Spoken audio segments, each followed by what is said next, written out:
It's draft week. We are bringing a mock draft to you this week, and we couldn't think of a better guest to bring in. We've brought the big man himself, Murf, or at Murf_NFL. How are you doing, mate? I tell you what, I'm really excited for this super awesome guest that you've got coming on. I can't wait for him. He sounds incredible because it's not me, because I'm an absolute muppet. No, in all seriousness, I'm doing good, boys. I'm pleased to be on. Normally I'd be finishing up my show, but we've just moved to Thursdays, which means I can come on. So this is the first Monday I've had free to do someone else's pod. So I'm absolutely delighted. I can't wait. It's draft week. I love draft week. I can't wait to pick apart your picks as much as possible and embarrass you on the show, so I never get an invite back. That's how this works, right? I'm just kidding. It's going to be amazing. We're gonna smash this draft. We're gonna walk away with A+, and it's going to be great. I don't know about A+. You haven't seen my picks yet, but Murph, to be honest, mate, I've always wanted you to come on this show, and when you said that you were moving the flagship show, I was like, we need to get Murph on. I think I said it to Mags and Hannah one of the first times. I was like, we need to get you on, and I couldn't think, for somebody who knows so much about just the NFL in general, I was like, we need to get you on around draft time as well. But before we get into our draft, we'll bring on that special, amazing, super guest that we've got. Mags, how you doing? That's me. Yeah, that is who I've been waiting for. Yeah, love it. Yeah, no. It's a pleasure to be on here. Thank you for inviting me. It's great. Yeah. Great intro as well. How are you doing anyway, Mags? Are you okay? Well, I was doing okay until before we started recording. Murph, it's just so you know, you cannot pick the right player for the Tampa Bay Buccaneers whenever you're drafting for them. It's not going to go well for you. So now I'm slightly apprehensive. I'm tearing up my notes. So if you see me frantically scrambling, it's me trying to find someone who's not an offensive lineman to draft for the Buccaneers. Well, no, that's a go. If you pick an offensive lineman, you're doing well. Offensive lineman or safety. Okay. If you if you go quarterback, we might have to. I might just leave. Okay. I've already got one quarterback on the. I've already got one quarterback on the roster. I'm prepared to shout down every week in Baker Mayfield. If I have to have two, that might just end it for me. I might just have to get rid of my Tampa Bay Buccaneers clothing and just be a neutral for the year. Max, it's bad enough having Baker. It's bad enough having Baker on your roster. I can't imagine what Cleveland had to go through, or the Rams, or Carolina, or whatever other team is at Baker Mayfield. Now we've got to go for it as well. Really? I'm just not excited. I'm so not excited for it.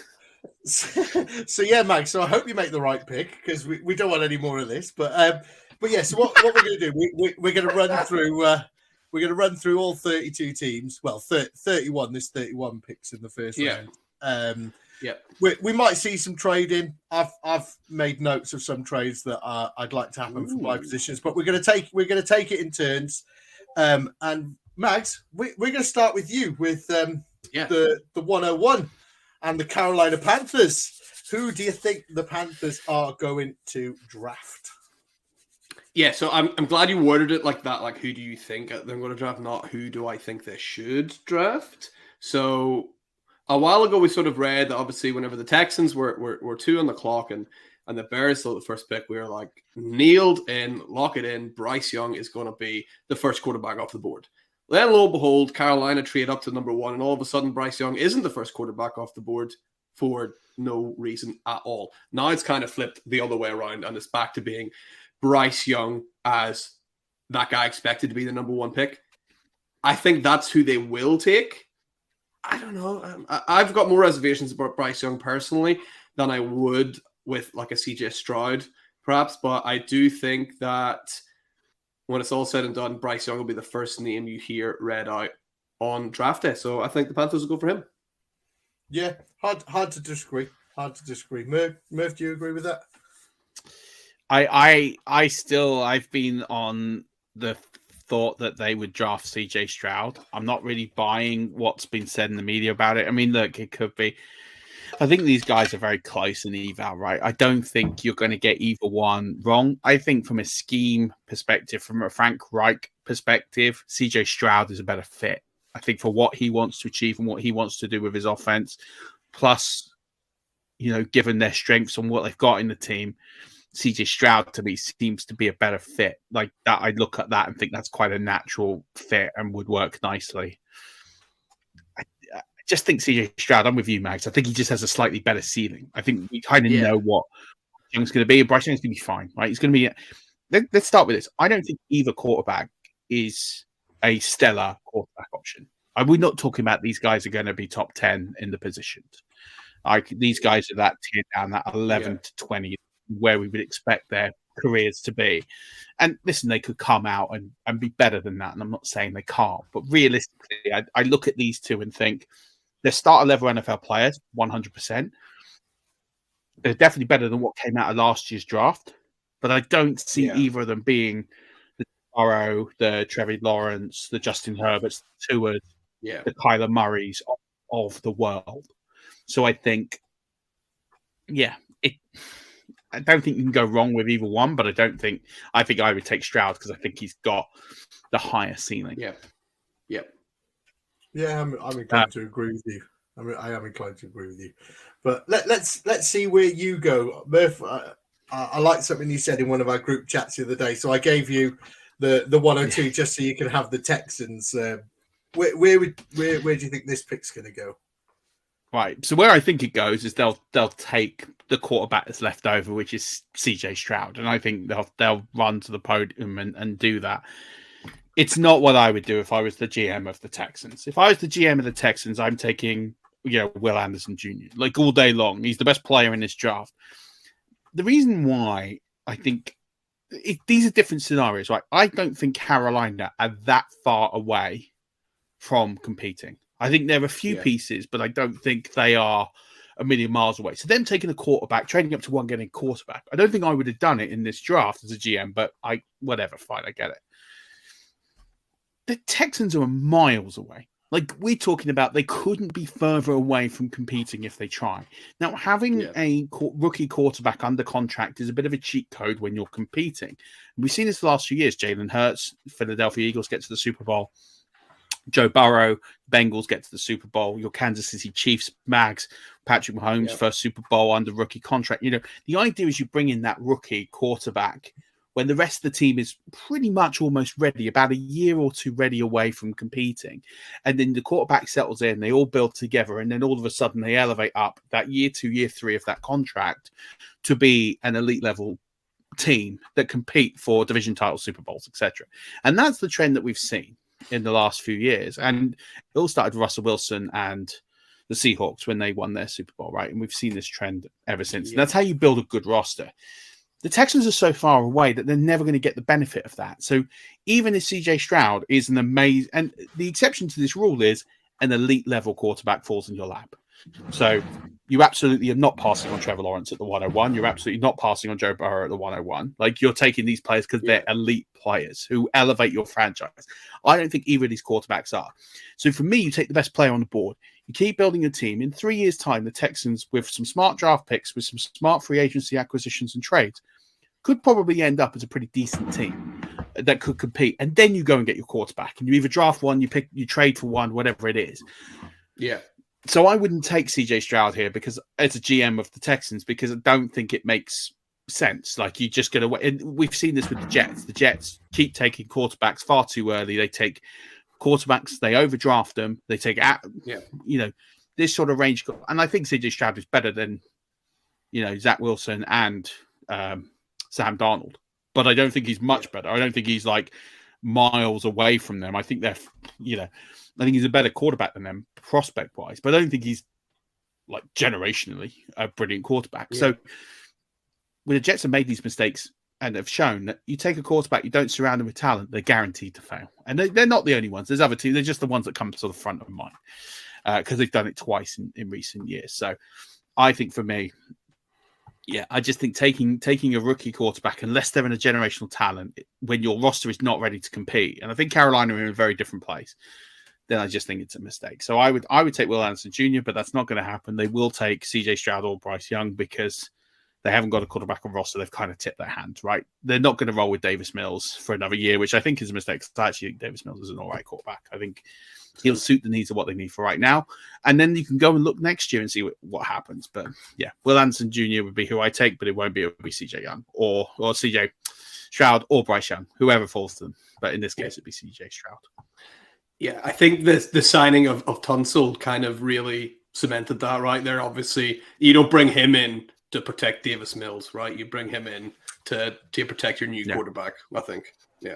And they haven't signed a quarterback. So that's the other, they could have gone out and got, one of these quarterbacks in. They could have got a Baker Mayfield as a bridge. They could have got, Andy Dalton. They could have got Sam Darnold. Like they could have gotten one of these bridge quarterbacks for a year or two, but they haven't.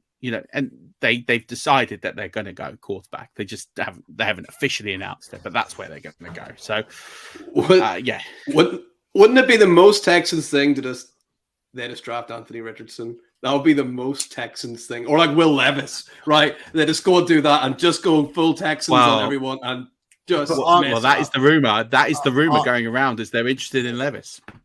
Yeah, I was going to say, hasn't Will Levis in the last few days shot up Vegas rankings and all that, and they're basically saying he's favourite to come second off the board now.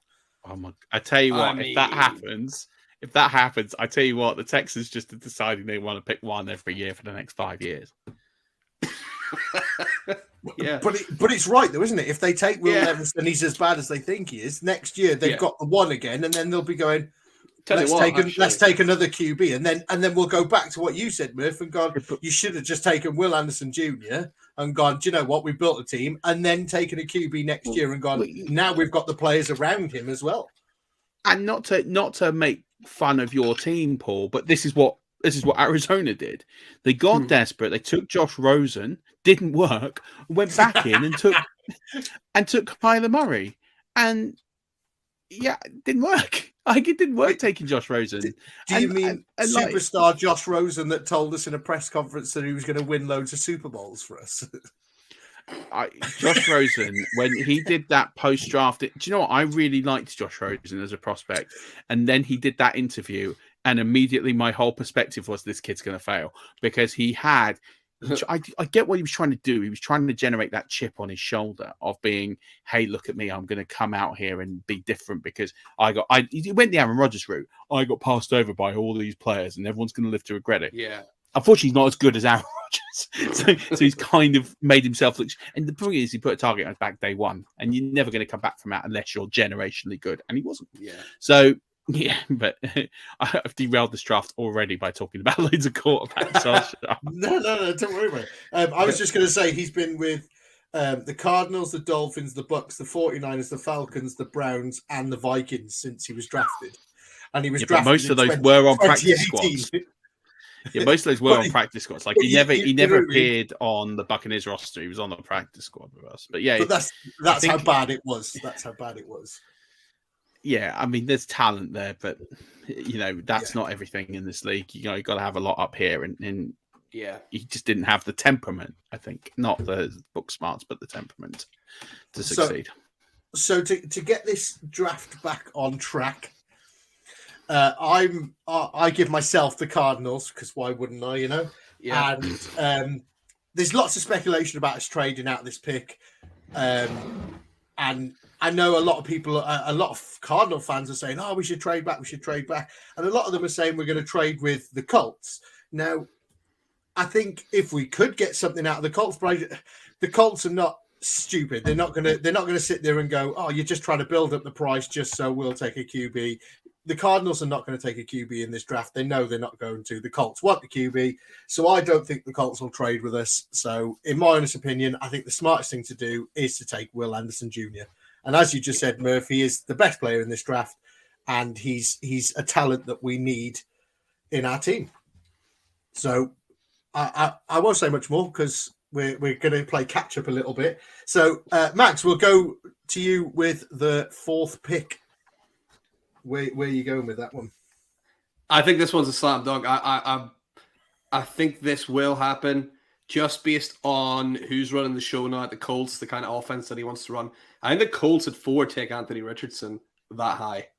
I think he's going to go at 4 to play under Shane Steichen, who has, obviously work with Jalen Hurts, that using that heavy run game with the quarterback. He is so raw. He has so much to work on, but I guarantee Shane Steichen is licking his lips, looking at the possibility of Anthony Richardson being his starting quarterback.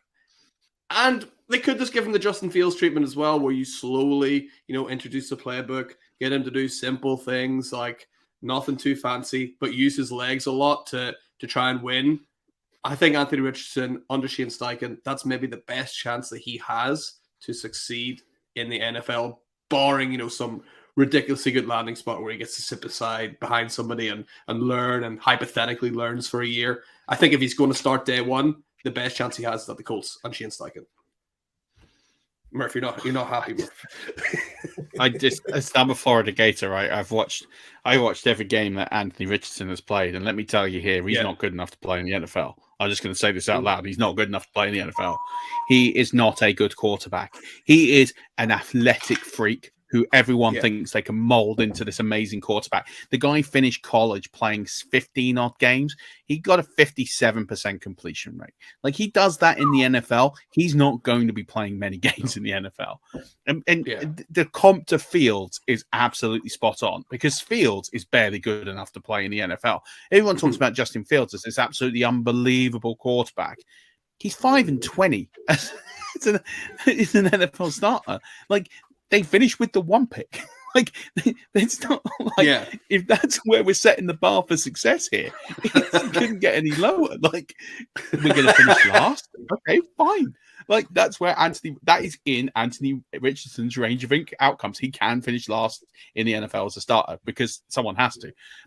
The bottom line is Anthony Richardson is a player who, as you say, is so raw. The guy didn't play enough in college. He didn't play, and listen, he played elite competition and still looked back average.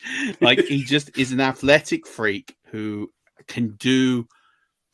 He could potentially, I think he's the sort of player that needs to sit for 2 years and needs to sit behind someone. So I would look at the teams that have aging quarterbacks. So for me, the best landing spot for him would be if Aaron Rodgers goes to the Jets.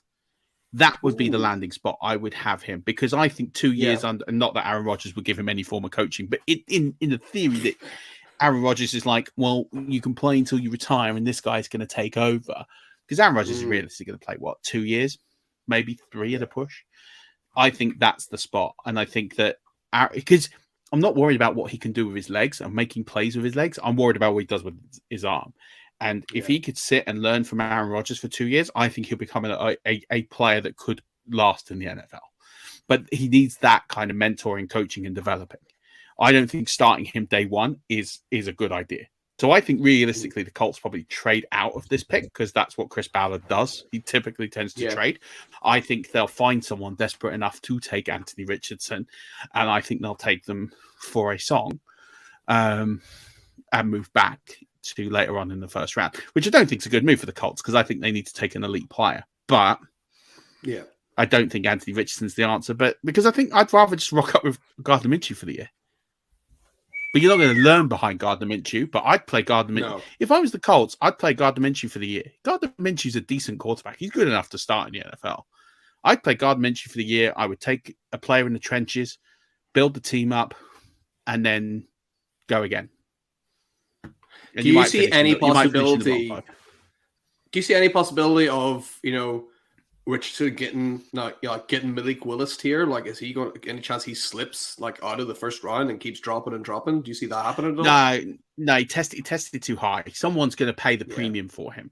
I just think you have to be, and I think the Colts could take him because Chris Ballard is relatively safe as a GM. Shane Steichen's brand new coach. I think the two could probably get away with him whiffing. But I just think it would be a mistake. I just think for me, he will get taken in the first round because he's an unbelievable athletic freak. And someone will believe they can fix him and coach him and develop him. And because that's what he needs. But he needs to go somewhere where he can sit for 2 years and develop under a good coach. Like I said, the Jets, anyone that's in the succession planning mode, anyone that's thinking about, we've got an aging quarterback, we're thinking of the next generation. The Rams under Matt Stafford, he's not going to fall the way to the second round, but if the Rams got into a if they were able to trade, I don't think they will, but if he was able to trade up, that would look like a nice landing spot. You know, you look at Seattle, who they could get away from the Geno Smith contract after 1 year, 2 years. That could be interesting. Even Arizona, that's my second spot for him is Seattle. That's my second spot. I think that would work. Not about even Arizona. You know, I mean, I know they paid Kyler. Again, they got a get out option. I don't think they will, but I'm just saying. There's a few places where he could go, depending on how they want in the directions. But yeah, I just think it would be a mistake drafting him this high. Put it this way, Murf. If the Cardinals draft Anthony Richardson now, I'm going to pray that Baker Mayfield stays with the Bucs for at least 5 years. Okay. If you're going to bring that kind of misery to my team, I'm going to bring it to yours. No, don't get me wrong. I love Anthony Richardson, but I just don't think. And I understand what you're saying. I don't get it. What's to love about him? Like, everyone loves him because he did really well in a gym test. Let's get it right. Everyone loves because of what he did in the gym test. Like he was really good at jumping and running and sprinting and going around some cones. Like, if that's great, go and watch your local sports day. I'm sure there's plenty of things to go and watch down there that's just as exciting as what I have to take part in that. Did you not see that sweet backflip though, Murf? That backflip was glorious. That was so nice. Yeah. Brilliant. I'm sure there's a local gymnastics club where you are that you can go and watch practice. Like, if we're going to watch what he did, like, as a player, it wasn't great to watch. I know. I lived it. I did live and watch that for a season. Like, this guy couldn't even beat out Emory Jones as a quarterback. Like, he was awful. I just no. I just don't get it. Kyle Trask is 10 times the quarterback that Andy Richardson is, and Kyle Trask can't start a game in the NFL. I'm not even kidding. I'm genuinely not even kidding. Like, I'm genuinely not even kidding. Kyle Trask was a borderline Heisman candidate.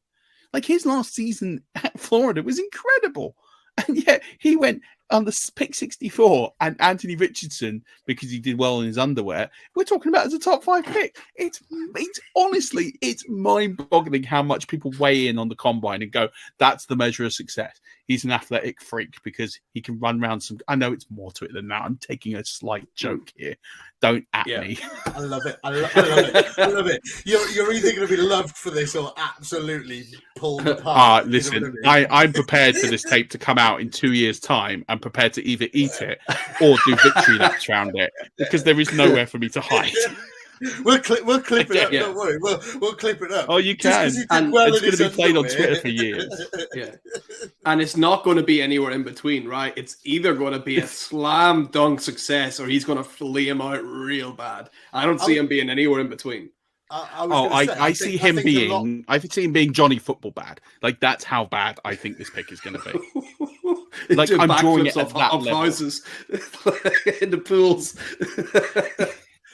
That's how bad I see it going. He's gonna. Oh, it's gonna be terrible. I can't wait. When I asked you to come on this show, Murf, and then I told you we were going to do a mock draft, I bet you had a little. Oh, right, I could go to town on Anthony Richardson for once. You know, for once. I listen. You should go read what I've said about him on Fantasy Pros. I'm surprised they let me print it. I was going to say I listened to a lot of fantasy podcasts, and they are loving Anthony Richardson. Like everyone is loving him, and it's quite refreshing to hear somebody pull it apart for them reasons. You know, nobody seems to be pulling these players apart. I think we did this last year as well, as you know, all the fantasy content and all the fantasy world and everything loved. And they predicted how many QBs to go in the first round. Was it 3 or 4? They were saying before the draft last year. 4 were going to go in the first round. There's 4 in the first round, and these are all this and that's this and stuff. And we got 1, you know, and that was Kenny Pickett. And I don't think this is going to be the same, but it's nice to hear people pull these players apart. You know, Anthony Richardson was walking on water before this, and you know what I mean. He was walking up, and you literally walked up to him and gone, nah,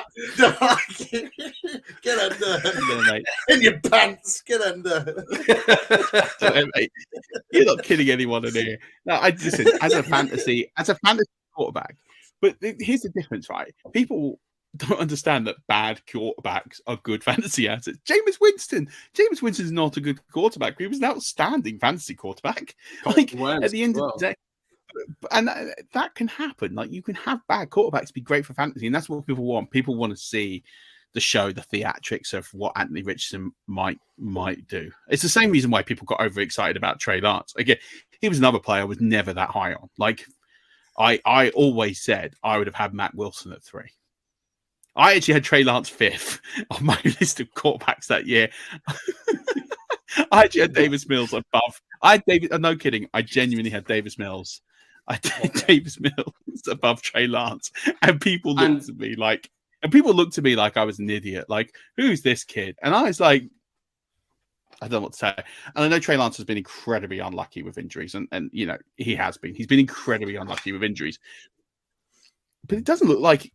We're looking at it right now, like realistically, Trey Lance might not play another game in the NFL. Brock Purdy's going to get that job. He's on the quote unquote trade block. We're well off topic here. This is what happens. This is why you can't invite me onto podcasts because I just come in and completely derail it. This is what me and Mags do on our own. Like, you know, we just go down rabbit holes. But I get it because I was seeing the other day, they were like, I can't remember the two teams. They were saying, oh, these two teams are all in on Trey Lance and they're trying to get Trey Lance over there and stuff like this. And I'm like, I kind of feel like you're trying to bump up his price here, so somebody will come in and offer you something. And I was like, you can't get rid of him now. And I kind of feel like the 49ers are going to back Brock Purdy. Yeah, you know I I mean? 100% expect Brock Purdy to come in and be the quarterback there. And I think that's why they signed Sam Darnold. I think all along they're trying to, you know, the worst thing they could have done was sign, not really from a succession planning perspective, but they completely tanked Trey Lance's value when they signed Sam Darnold. Yeah. Sam Darnold's not gone there to be a number 3. Like he's not gone from an NFL starter to number 3 overnight. Like he's not going to be clipboard guy. Like he is going there in the expectation he's the backup. So Trey Lance is going to go for a 3rd or 4th round pick, maybe even a 5th. Like his value is going to if his value was a 1st or a 2nd, he'd have gone by now. True. Yeah, it's a guy who's not played football in like 5 years properly. Like, he's not played 4 years. I think I was chatting to my mate, and I think he's only actually played since college something like 21 games in total, and that's including his. Well, I think there's 1 year where he got like 14. Since high school, you mean? Yes, since high school. That's what I mean. Yeah, that's including his college career and his NFL career and stuff. And you're going 21 games in like 5 years. You're like, oh, you're going to struggle. Yeah. You're going to struggle. But we've completely gone off topic here, like massively. And I don't even think we're going to get the full draft in now. But we'll speed it. Let's slam through. So, Murf, we're going to come to you with the 5th pick. We're nearly halfway through on pick 5. Brilliant. What are the Seattle Seahawks doing here? Their biggest needs, really, they've got a few, which is, you know, edge, interior offensive lineman, cornerback, and wide receiver. I don't think they're going wide receiver here, and I don't think they're going interior offensive lineman in the first round this high. So, realistically, that leaves edge and cornerback even. So, you know, they could go one of two ways here. They could either take Christian Gonzalez, who's the quarterback out of Oregon. I just don't think they're going to do that. It wouldn't shock me entirely, but I don't think they're going to do it. Where I think they're going to go, if this ball goes the way it goes, is Tyree Wilson, who's the edge out of Texas Tech. Now, they could also trade out of this. But if this scenario had played out with 3 of the top 4 quarterbacks gone, their market to trade out of this pick has pretty much collapsed. So if Anthony Richardson had somehow survived to this pick, like if he in real life on draft day on Thursday, if Anthony Richardson's still on the board here, I can absolutely see the Seahawks getting straight out of this pick and trading down. Especially as they've got more picks later on, I think they can stockpile and fill in all their needs quite nicely. But given that the market for that has completely collapsed, I think they're going to take Tyree Wilson. And I think, you know, for me, his sheer size. Now, I actually have him very closely level with Van Ness, but I think the safer choice here, and given how Seattle will be with Tyree Wilson. I think he's a slightly safer prospect. I think Van Ness has the highest ceiling, but I think they'll go safe and take, I think they'll take Wilson here. Yeah, it's seems fair, and that falls in really nice because the guy I wanted the Detroit Lions to get was Jalen Carter from Georgia. Yeah. I think the Lions are really in need of that. What was it called? Interior defensive lineman. So I think that's a solid pick for them. But I also kind of agree that if Anthony Richardson is still on the board at this point, I kind of feel like the Detroit Lions would pull the trigger on that. But that's me hoping, because I want Anthony Richardson there so I could get a Lions shirt that says Richardson on the back. But I'm not going to put any money in, Murf, again. I love it. I will say this about Carter. If he doesn't get selected here by the Lions, I don't think there's many teams that will be high on Carter due to those off-field issues that he's had. Made a few gaffes at the combine.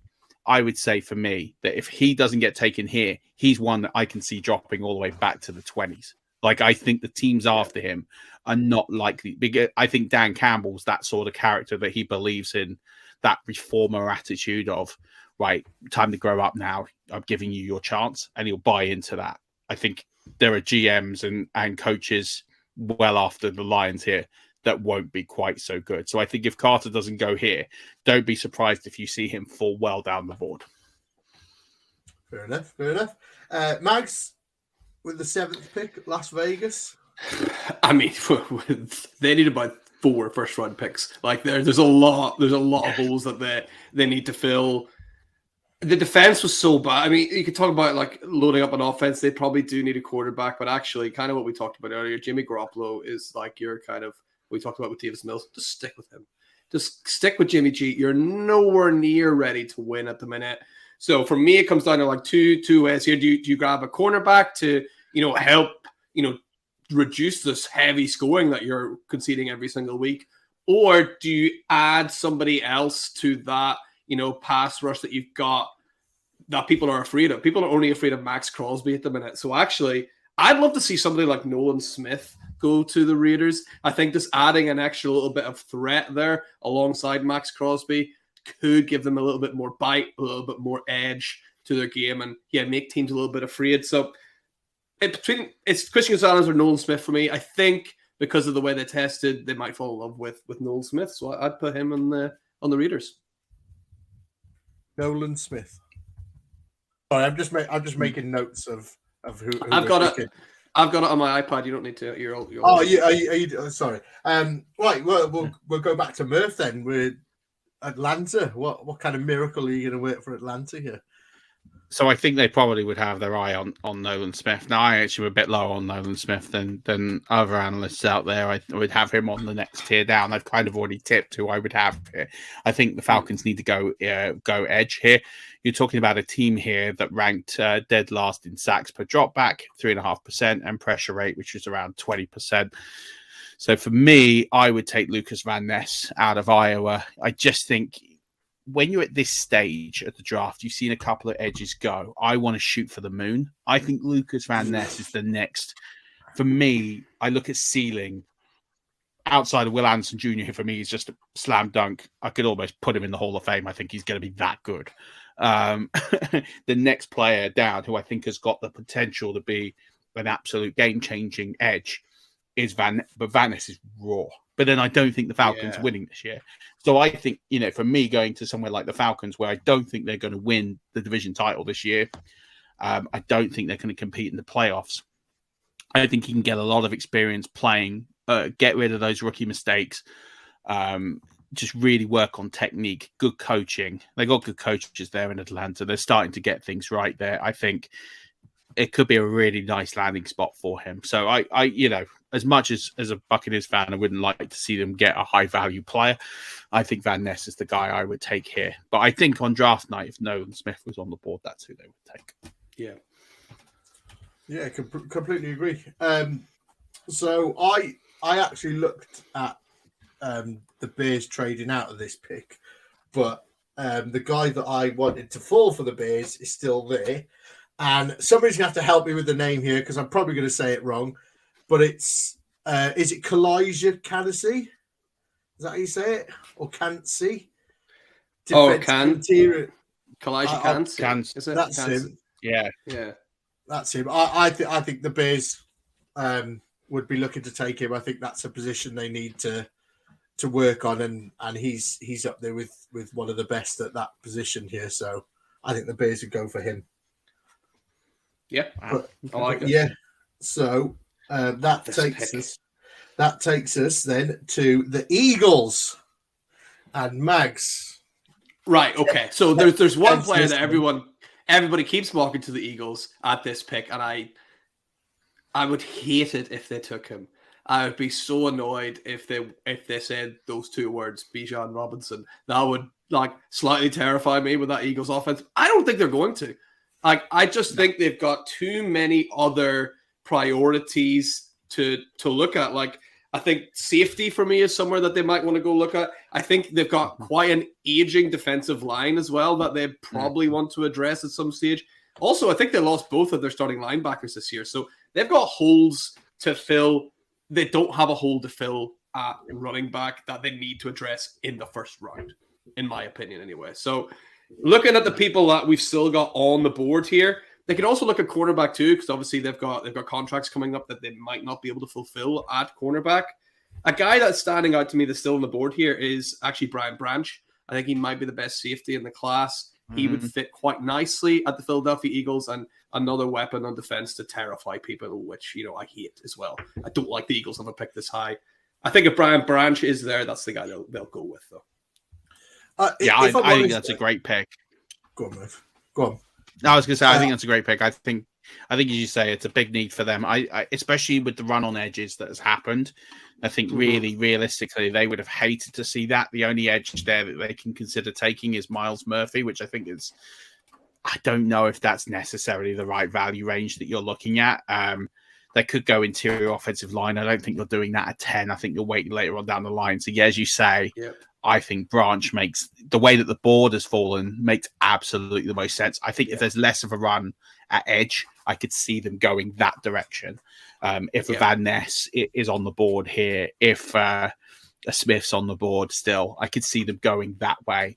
But with both those players gone, Branch had to be sort of the obvious choice here, given the needs on the roster. So I'm totally with you. I can't see Bijan Robinson going here. No. It'd be mad. It'd be madness.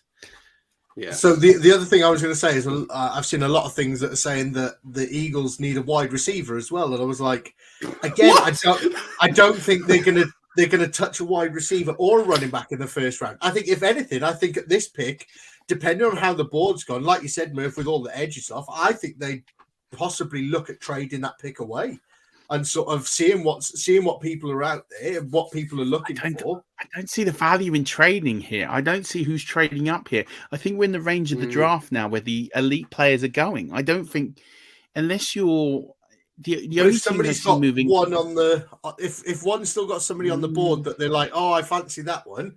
I think the Eagles are the prime candidates to trade back. Yeah, I mean, I guess I just don't see. The teams picking up after them here. I don't see them having that kind of screaming need to move up and jump ahead of other teams because they've all got such varying degrees of need. So, yeah, we can see what happens. But, yeah, I don't know if necessarily anyone's giving them big value to move up here. And I don't think the Eagles will want to. I think Brian Branch is, as you say, the best safety in this class. Yeah. I think from him to the next safety down, I think it's quite considerable drop-off. I think you want to get if you're a player if you're a team of the Eagles, you're not picking this high again for a long time. Make the most of it and get the best player on your roster. And I think I wouldn't say Branch is a top 10 player in this draft, but I think at position he's so much better than everybody else. I think it's a screaming slam dunk pick. Yeah. So that takes us to the pick 11 for the Tennessee Titans. Murph, back to you, mate. Well, let's get it right with Tennessee here. They have so many needs. Edge is a big need for them, but given what's come off the board, that could be really difficult. The one position here that really we haven't seen anybody come off the board is tackle, which is a position of need. And looking at the board, Skoronski's here. He's available, which probably is something you wouldn't have expected. Paris Johnson Jr. is here. It's not something you would have expected. The GMs would be really wise to pick. For me, I probably would go Skoronsky. I think he's the tackle I would value. So he's the guy I would pick here if the board fell this way. I would say this is a good landing spot here for JSN. I think JSN could be in consideration here.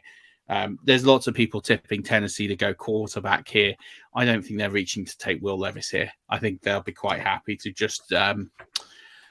I think they would just be quite happy to get a solid player. Tackle makes sense. I think that's where they should go. And I think that makes their team instantly better overnight, because that was a big reason why they weren't as good as they were last year. So with that, we'll go to the next pick, which is the Texans. And we will have Jackson Smith and Jigba come off the board. I think it makes sense to keep him and CJ Stroud together. And I think that's quite a smart pick by the Texans. So not much to say about that. But Mags, will go to you for the Jets and pick 13. Yeah, I'm going to go. You mentioned earlier, I think Paris Johnson Jr., the Mekhi Becton experiment continues, I suppose, for another year as well. But I think that's where they need a bit of help, especially, if you got Aaron Rodgers coming, then you want to keep him protected. So let's go Paris Johnson Jr. in at the Jets. And Murf, we're back to you with New England. I can't believe we have let the New England Patriots get absolute value at this pick. But that is exactly what's going to happen if the board falls this way. Christian Gonzalez, cornerback from Oregon. I said his name earlier. Easily the best cornerback in this class. It's one of their biggest positions of need. And we've just slotted a day one starter, potential Pro Bowl caliber player. And we've just gone ahead and given them straight to the New England Patriots. So, well done us for always making sure the Patriots land on their feet successfully, because that's just what we've done. Slam dunk pick. It's just absolute no-brainer. Yeah, well, I'm struggling to find out what I've done here, because I've put my next pick down as the Cowboys, and I don't know why. It's the Packers, isn't it? It is the Packers, but I don't know if I've said that they're going to trade up. But yeah, we'll go for it. So we're going to say that the Cowboys trade up to this pick. Oh, no. I know what you're going to say. Jerry Jones. Jerry Jones. For some reason, I've not put what trade that they're going to put in, but we're going to put Jerry Jones is going to trade up to this pick with the Packers. And he's going to take Bijan Robinson. Do you know what's mental is I actually think that's something that could happen. That's not even outside the realms of possibility. That's quite a realistic trade. Normally when you do these mock draft trades, you're like, I just can't see that happening. I can totally see Jerry Jones moving up the board here 5 spots to go and get. Yeah, and the Packers will do it because they've got so many holes. Yeah, the Packers will get a bit of value, and the Cowboys will move up. That's obviously what I was thinking. I just haven't put what trade it was I've done in there, but yeah. So I've got the Cowboys trading up to this spot to take Bijan Robinson. I don't hate it at all. Yeah. So we'll move on to Washington, and back to you, Mags. Yeah, Washington. They've got a few people that you could be looking at here. I mean, offensive line, perhaps, I suppose. Tight end, they don't really have a tight end of note. Actually, a guy I don't know if this is a bit too rich for him maybe here, but a guy I think would suit well in Washington is the guy that can do all the tight end. It's Michael Mayer. I think he would slot in quite nicely. He would be there for years and years to come and just be a guy that they don't have to worry about for the next decade. So I don't know if 16 is a bit too rich for him, but I could see them pipping for Michael Mayer here at pick 16. I have him actually 21 to the Chargers, mate. So I'm not going to hate it. I like. There's another tight end the Chargers should definitely take instead of Michael Mayer there. That would get me very excited. Yeah. But we'll get to that in a bit. But yeah, I like that pick, Michael Mayer there. So with that, we'll go to over to Pittsburgh and Murf. What? This is crazy, right? Because this is like dreamland for Pittsburgh. I thought Pittsburgh would be sitting here thinking like all their players are off the board. They're gonna have to go wide. Now the fun pick here will be to give them Quinton Johnston. That's not what I'm going to do because I'm not a fun guy. I'm a very boring, traditional, studious person. He's also not. He's not invited to the draft either, right? Quinton Johnson. Is he not? Not been invited to the draft. Who's not invited into the draft? That's weird. I didn't know that. Okay. Know, so it doesn't. Yeah, it looks like he'll fall out the first round, which is mental. So then we sit here. That'd be wild if that happened because it's so good. But okay, so now we're sitting here and they really have options, and it's a tough one.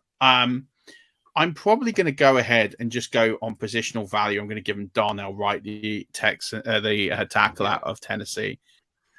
But I also was very close to giving him Devin Witherspoon, who I also think is a strong positional need for the Pittsburgh Steelers. So the fact they would have even had that choice, I think they're sitting here on draft night delighted to have that choice.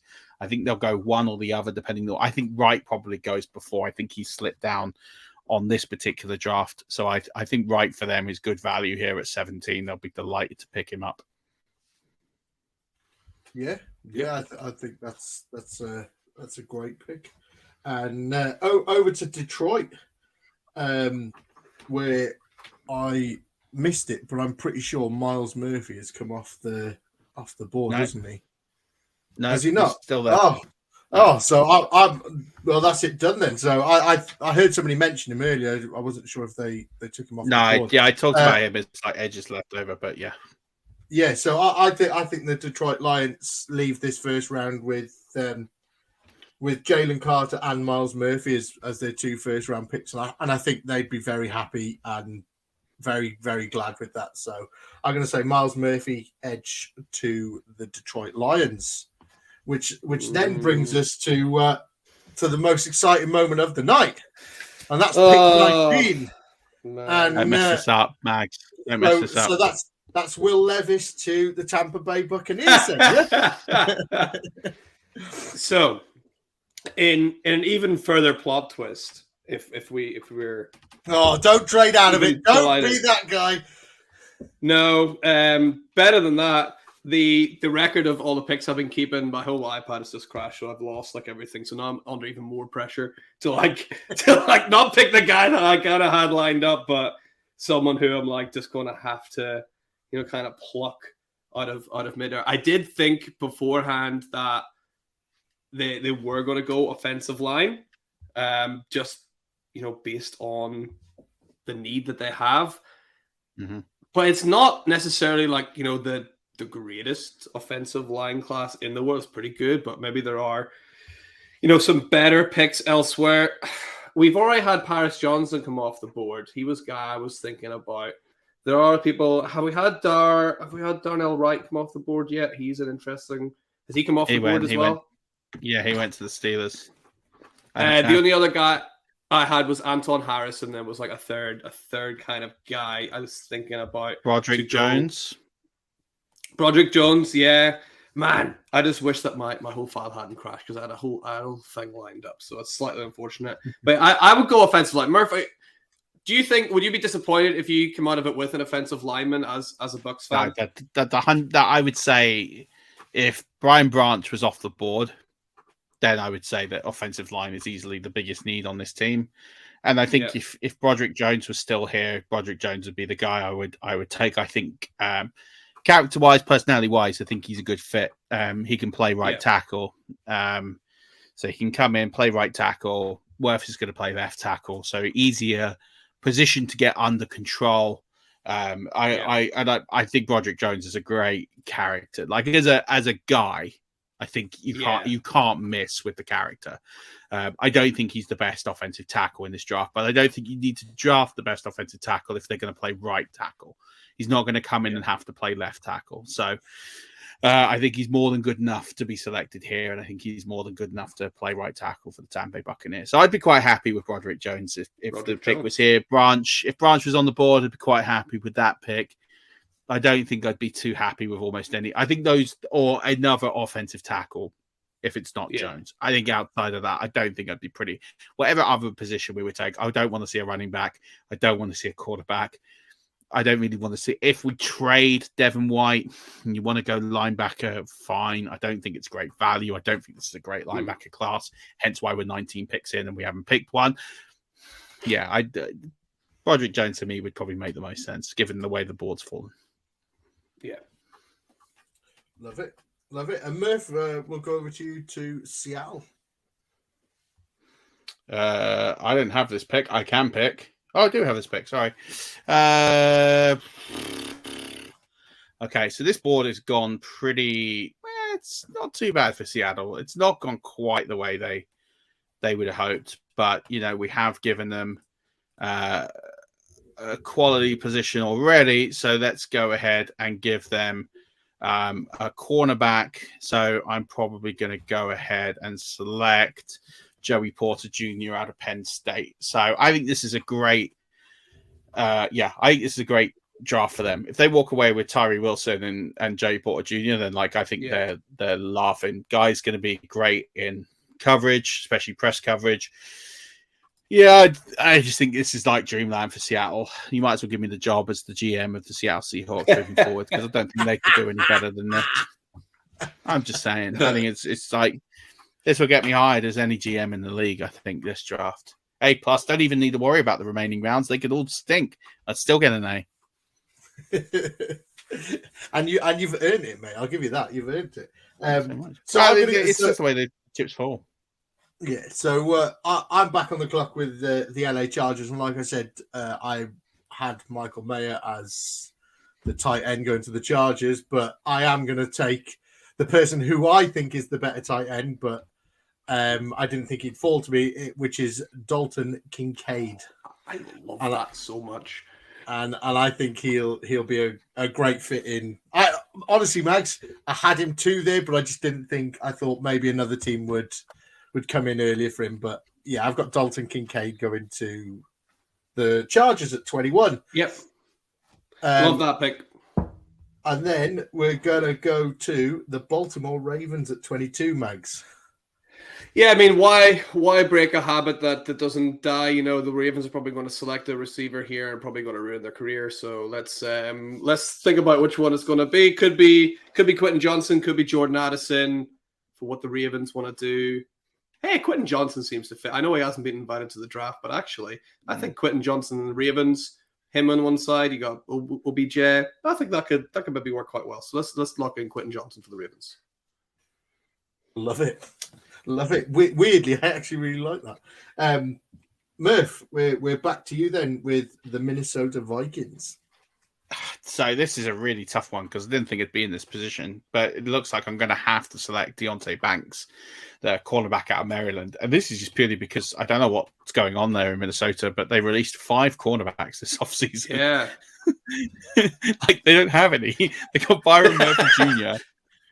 It's getting to the point where they might have to pull fans out of the crowd to play cornerback in the NFL. It's that desperate. So as much as I would have loved to have given them Trenton Simpson, who's the linebacker out of Clemson, who I think would do a really, really good job. I think he'd be a really good fit. Yeah. They just have they're in a position where they've put themselves into such a desperate position of need that they absolutely have to draft an elite cornerback. And I don't think Banks is elite, but I think he's that tier down of really competent, solid, and he can play day one. And I don't think there's many more day one cornerbacks left in this draft. So I would say Banks is something that if it happened on draft night, that would be working very nicely for them. Yeah. Just refresh me now. Has Cam Smith come off the board? Cornerback for South Carolina. So I've got him going to the Jags. I think the Jags are in need of a cornerback as well, and I've got him going to the Jags. So Mags, we're back to you, mate, with the New York Giants. I think this is maybe the easiest pick I've had all night. I think they need a wide receiver. Jordan Addison is there. He's the best wide receiver left there. I think they would, if Jordan Addison was there for the Giants, pick 25. That's a slam dunk. I think they'd definitely take him. I very nearly took Jordan Addison for the Jags, but I think they've got other needs that need before that. Murph, so we've had the Cowboys trade up So you're going to give me the Green Bay Packers? So I'm going to give you the Green Bay Packers instead. Okay, so this board has gone pretty horrible for the Packers. I wouldn't take safety here. I don't think the value's there. You've taken Kincaid, who would have been probably their top guy at tight end. So I don't think reaching for tight end here even makes a lot of sense. Therefore, I think we're just going to have to go look at the wide receivers. And I'm thinking it's going to have to be Zay Flowers. I don't think I can think of anybody else here that looks like it could be a fit. I mean, you could look at Jalen Hyatt. I don't think Jalen Hyatt is as good a fit, or the versatility is there that Zay Flowers brings. So I think we're going to go with Zay Flowers here. And I would absolutely hate this from a fantasy perspective, by the way. Like if I was a fantasy guy, I would mark Flowers' value down slightly, going to Jordan Love, who is in all effects a rookie quarterback in his fourth year on an offense that doesn't have a load, but he should get a ton of opportunity. That could be his upside. So Zay Flowers here to the Packers. Okay, well, we'll try and fly through these last five as we've only got a couple of minutes left. So, Mags, I'm going to really break your heart now. And with the Buffalo Bills, I'm going to take Jahmyr Gibbs. No, at 27. I think they're desperate for a running back, and I don't see him falling past. I think if he's there for the Bills, I think they take him, if I'm honest. Mags, over to you with the Bengals. Yeah, the Bengals, I think, all the talk we did last year with Han and everything, they need a tackle. They need someone on that offensive line. Is Osiris Torrance still on the board? Have I missed him leaving? Is he available? He's there. I think they might go Osiris Torrance just kind of add to that room and get more protection for Joe Burrow. Love it. Murf, the Saints. Wheels up for the Saints. They're going to go Jalen Hyatt, wide receiver from Tennessee. They're just going to put a flat track speed guy out there to go test the arm of Derek Carr and retool this offense with some decent weapons, especially without Kamara next year for a few games. They're going to struggle on offense unless they get some more weapons on board. So I think they're going to go and get themselves a big speed guy. And so Jalen Hyatt is going to be that. Well, when I say big, I don't mean literally big. I mean like a big player. So Jalen Hyatt's the pick. Yeah, I love it. I don't know what to do.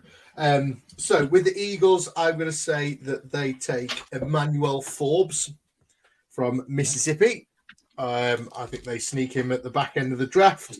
And Mags, will come to you quick for the last pick of the draft.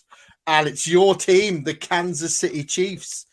I mean, realistically, I would love Jahmyr Gibbs here, but I actually think a guy that the Chiefs are looking at is someone like a Mazzie Smith, just a big kind of freak that you can put in there just to continue with that amazing sort of line that the Chiefs are building nice and slowly. So I think Mazzie Smith is a perfect fit out of Michigan.